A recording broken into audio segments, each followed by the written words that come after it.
Episode 9 की शुरुआत होती है जहाँ पे ये रूलिंग बोल रही होती है कि उन्हें मना कर दो, मैं सिरीन वेल के बैंक्वेट में नहीं आऊंगी। तो कंगलन उससे पूछती है कि तुम ऐसा क्यों बोल रही हो, जिसपे ये रूलिंग बताती है कि वो लोग टिंग्यान को यूज करके सिमाजाओ को सील करना चाहते हैं। मैं जा रही हूँ उसे सावधान करने। लेकिन तभी कंगलन उसे एक निडल चुभा देती है जिससे वो बेहोश हो जाती है और कंगलन बोलती है कि जो तुम नहीं कर पा रही हो वो मैं करूंगी। जब टिंग्यान मर जाएगी तो मैं उसकी कोर चुराऊंगी और अपने लोगों को घर ले जाऊंगी। वहीं दूसरी तरफ लियाओ उड़ रही होती है और सोच रही होती है ग्रैंड मास्टर ने कहा है वो मुझे बचा के रखेंगे, तो मुझे कुछ नहीं होगा। और तभी उसे दिखता है स्नो गूज फ्लाइंग पेवेलियन, जो ये लियाओ को लगता है कि कहीं ये 5 स्टार होटल तो नहीं। और वो बोल रही होती है कि काश मैं इसमें एक दिन रह पाती। और तभी पीछे ग्रैंड मास्टर होते हैं और लियाओ को देख रहे होते हैं।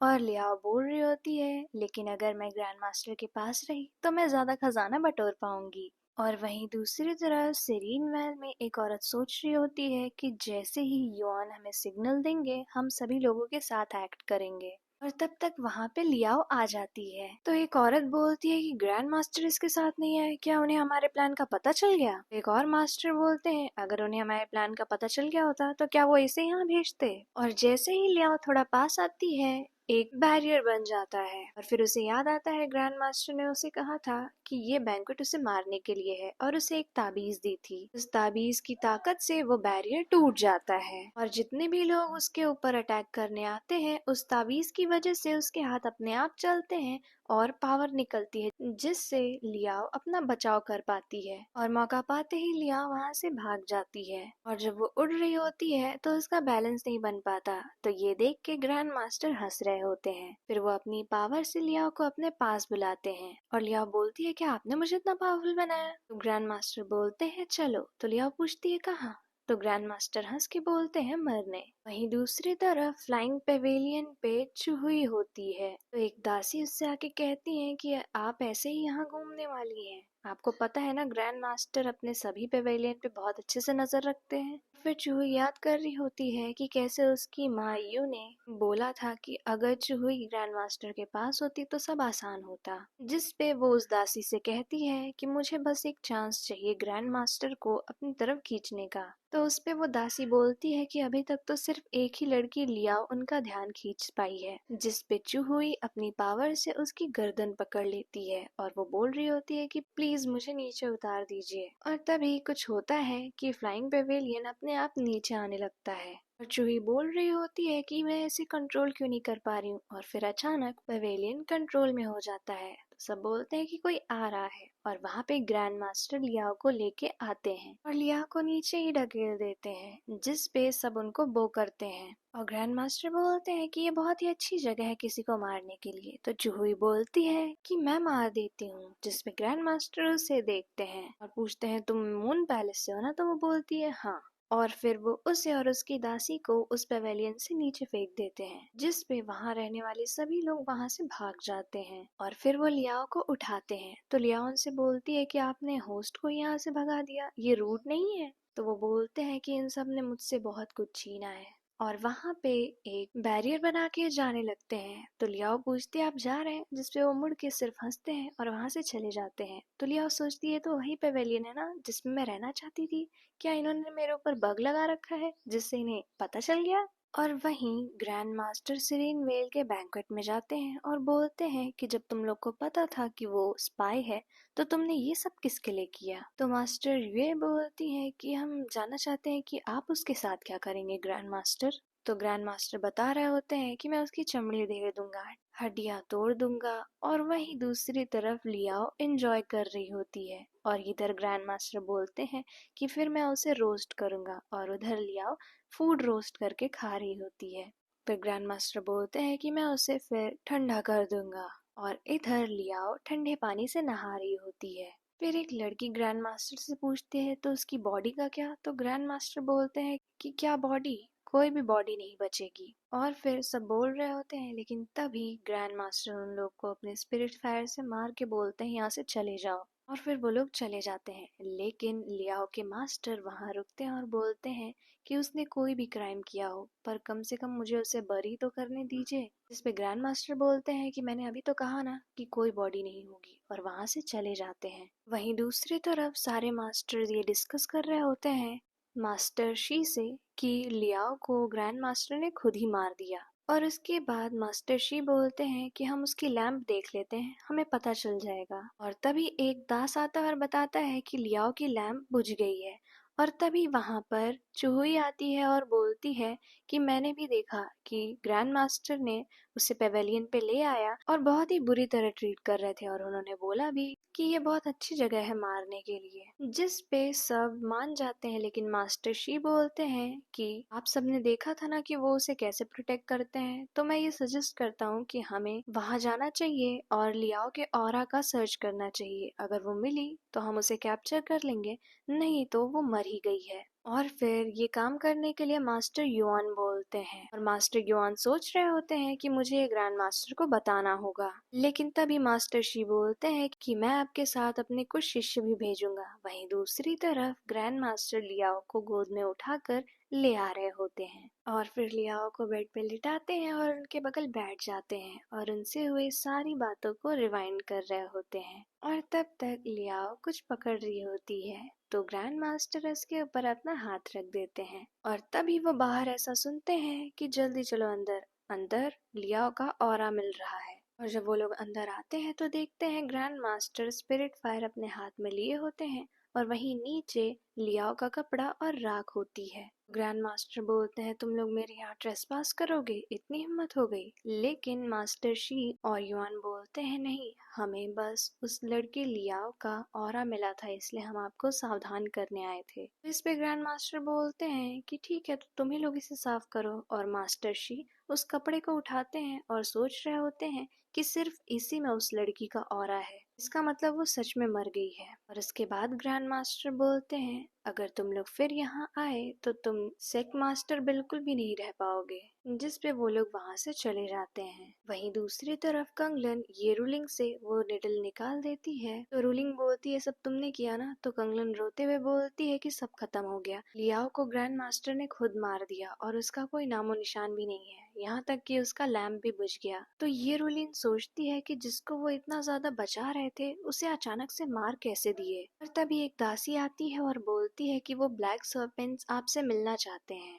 रूलिंग बोलती है मुझे नहीं मिलना, लेकिन कंगलन बोलती है उसे बोलो ये अभी मिलेंगी। वहीं दूसरी तरफ मास्टर शी और उनके बेटे बात कर रहे होते हैं, तो उनके बेटे बोलते हैं कि आप क्यों परेशान हो रहे हैं, वो तो ऐसे ही है, वो किसी को मार दे इसमें बड़ी बात क्या है। जिस पे मास्टर शी बोलते हैं तुम्हें क्या लगता है ग्रैंड मास्टर हमारे प्लान के बारे में जान तो नहीं गए थे, वरना वो बैंक्वेट में क्यों नहीं आते। लेकिन उनके बेटे बोलते हैं अगर उन्हें हमारा प्लान पता चल गया होता तो अब तक उन्होंने सब कुछ तहस नहस कर दिया होता। जिस पे मास्टर शी बोलते हैं जब तक वो सील नहीं हो जाता मैं चैन से नहीं रहूंगा। वहीं जब ये रूलिंग उन स्नेक से मिलने जाती है तो अपनी दासियों से बोलती है हमें अकेला छोड़ दो। फिर वो स्नेक से पूछती है क्या सच में तिंग्यान मर गई, तो वो बोलते हैं बैठ के बात करते हैं। और वो फिर बताते हैं मुझे नहीं लगता कि ग्रैंड मास्टर ने उन्हें मार दिया है, वो जरूर कोई ना कोई ऐसा रास्ता निकाल चुके होंगे उन्हें बचाने के लिए। तो ये रूलिंग बोलती है तो लियाओ अभी उनके साथ नहीं है, तो मिस्टर स्नेक बोलते हैं कि नहीं। और फिर उसके बाद ये रूलिंग बोलती है तुम आदमी हो यहाँ हमेशा मत आया करो। जिस पे मिस्टर स्नेक बोलते हैं कि मुझे अपना शिष्य बना लो। तो वो बोलती है कि मैं ऐसा क्यों करूं, तुम वैसे भी ग्रैंड मास्टर से कितना सब कुछ सीख के आए हो। जिस पे वो बोलते हैं तुम मुझे इंसान बनना सिखाना। तो ये रूलिंग बोलती है तुम मजाक कर रहे हो ना। जिस पे वो बोलते हैं नहीं, तुम मुझे सिखाओ तो फिर तुम मुझे इस्तेमाल भी कर सकती हो। जिस पे रोलिंग बोलती है क्या मतलब, तो वो बोलते हैं तुम जरूर कुछ न कुछ पावर या अचीव करना चाहती ही होगी, तो मैं तुम्हारी हर तरह से मदद करूंगा। जिस पे रोलिंग बोलती है ठीक है मेरे साथ आओ, मैं बताती हूँ मुझे क्या करना है। और उसके बाद वो मिस्टर स्नेक को वहीं ले जाती है जहाँ पे सभी लोगों को बंदी बनाकर काम करवाया जा रहा था, और बताती है कि इन लोगों को डेमन रियल्म से बंदी बनाया गया है इमॉर्टल वॉर के दौरान, और अब यिन पैलेस में इन लोगों से सर्वेंट का काम करवाया जा रहा है। और मैं भी यहीं पली बड़ी हूँ, तो वो बोलते हैं तुम्हारे लिए बहुत ही ज्यादा मुश्किल रहा होगा। और उसके बाद ये रूलिंग बोलती है कि मेरी ट्रू विश यही है कि मैं अपने लोगों को जैसी जिंदगी वो चाहते हैं वैसी जिंदगी दे पाऊँ। जिस पे मिस्टर स्नेक बोलते हैं मैं तुम्हारी हेल्प करूंगा। जिस पे ये रूलिंग बोलती है सच में, तो मिस्टर स्नेक बोलते हैं हाँ।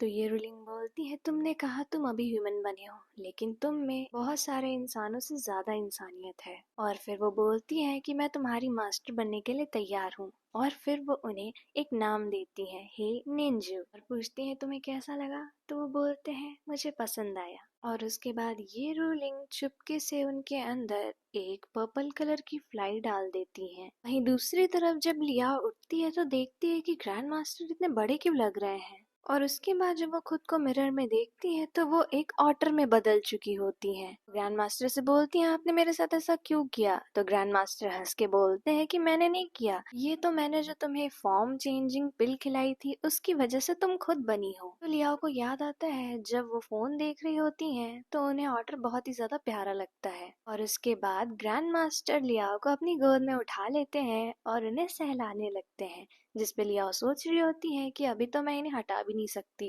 और ग्रैंड मास्टर बोल रहे होते हैं कि अगर स्लीपिंग से लेवल बढ़ते तो तुम अब तक इस पूरे रिल्म को डोमिनेट कर रही होती। उसके बाद लियाओ पूछती है लेकिन आपने मुझे ये पिल दी क्यों। तो वो बताते हैं क्योंकि सबको लगता है तुम मर गई हो, और अगर मैंने ऐसा नहीं किया होता तो वो शी तुम्हें मार ही डालता। जिस पे लियाओ बोलती है लेकिन वो तो आपका गार्डियन है ना। ग्रैंड मास्टर बोलते हैं जो रिस्पेक्ट वो दिखाता है वो सिर्फ एक नाटक है। उसके बाद लियाओ बोलती है कि आप मुझे ऐसे क्यों पकड़े हैं जैसे बॉडी पिलो।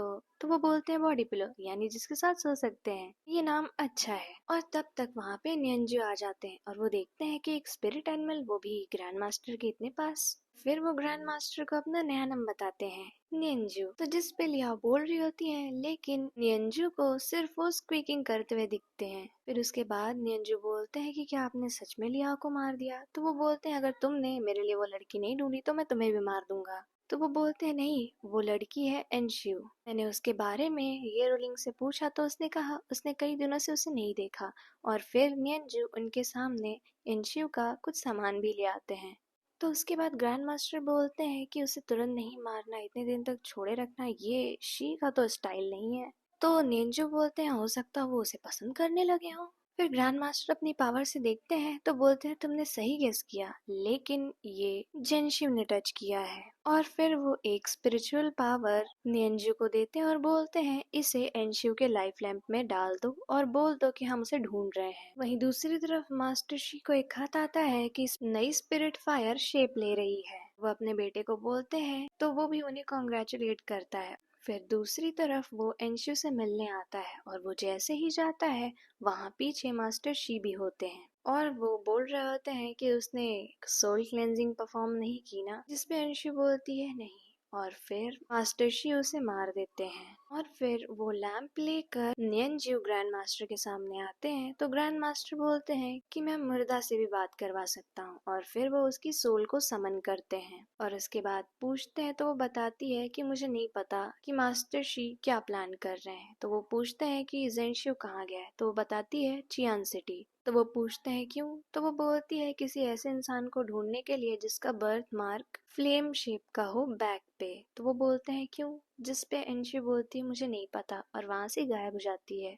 तो वो बोलते हैं ये ऐसी चली गई। तो ग्रैंड मास्टर बोलते हैं उसकी सोल डिस्ट्रॉय हो चुकी थी, मेरे स्पेल से भी वो कुछ ही सेकंड के लिए रह पाई। और फिर वापस से सिमा जाओ लियाओ को अपनी गोद में लिए होते हैं। तो नियंजू पूछते हैं कि आपने सच में लियाओ को मार दिया। तो वो बोलते हैं अगर मैं नहीं मारता तो उसे कोई और मार देता। लियाओ बोलती है कि उसे सच बता दो ना। और फिर नियंजू ये सोच रहे होते हैं कि मैं इस ऑटर को अपना ध्यान नहीं खींचने दूंगा। और फिर वो स्नेक में बदल जाते हैं लेकिन ग्रैंड मास्टर ने वहां से हटा देते हैं। और लिया बोल रही होती है अब ऐसे मैं मजे कैसे करूं, खाऊं पीऊं कैसे। तो वो बोलते हैं कि हम इससे भी अच्छे वेकेशन पे जाएंगे। तो वो बोलती है कि वो पवेलियन से भी अच्छा। तो वो बोलते हैं हाँ। और फिर जब वो दो दासियां उनके लिए खाना लेके आती हैं ग्रैंड मास्टर अपनी पावर से उन्हें दूसरी तरफ कर देते हैं। तो लिया बोलती है ऐसा क्यों किया। तो वो बोलते हैं क्योंकि ये मास्टर शी की आंखें हैं। और दूसरी तरफ मास्टर शी को दिखाया जाता है तो वो देख रहे होते हैं मिस्टर स्नेक यानी नियंजू और ग्रैंड मास्टर की बातें, जो ये बात कर रहे होते हैं कि वो ये एनशियो थी जिसने ये बात फैलाई थी कि ये डेमन रियल्म से है। फिर नेक्स्ट सीन दिखाया जाता है चियान सिटी का। और वहीं होते हैं ग्रैंड मास्टर लियाओ और नियंजू। ग्रैंड मास्टर बता रहे होते हैं कि ये जगह गैदरिंग के लिए है, जिस पे लियाओ बोलती है कि मुझे बहुत अच्छा लगा इतने दिनों बाद देख के। तो वो बोलते हैं तुम्हें ऐसी जगह पसंद है? तो वो बोलती है हाँ। तो वो बोलते हैं तुम जो भी चाहो खा सकते हो। तो उसके बाद मिस्टर स्नेक बोलते हैं कि हाँ। तो वो उन्हें देखते हैं और बोलते हैं कि मैं ऑटर से बात कर रहा था। और ग्रैंड मास्टर थोड़ा सा आगे जाते हैं तो उनके माथे की स्पिरिट फायर एक्टिवेट होके बंद हो जाती है। तो वो सोच रहे होते हैं कि मुझे क्या बताना चाह रही है। और यहीं पे एपिसोड 9 एंड हो जाता है।